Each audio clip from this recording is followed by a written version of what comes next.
I was approached by Durham County Council to see if I wanted to do something with the pavilion to mark its 50th birthday this year. Something that was playful and transformative, and see if I could do something that would completely transform it.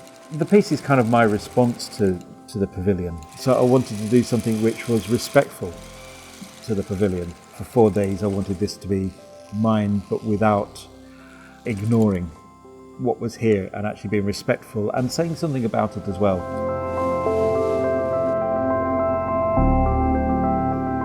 So I was, looking at the shapes, looking at the colours, looking at the location, looking at the sight lines. I was particularly interested in the interior spaces, and I think the interior is kind of really interesting in how the geometric forms and the blocks, and it's complex. It's a really, really complex shape. So essentially the design is based on the idea of the blocks of the pavilion kind of running horizontal, and I just wanted to kind of go vertically at right angles to them and take these blocks.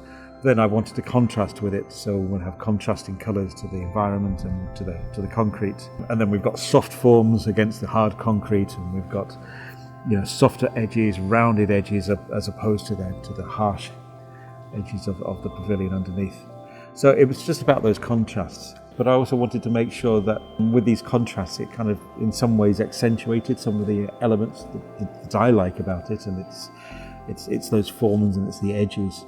So I wanted something that followed the edges and accentuated those edges, and where it kind of fills in some of the voids. And in filling some of those voids, it kind of just accentuates that there are shapes within there. So it's kind of looking at those negative spaces inside as well.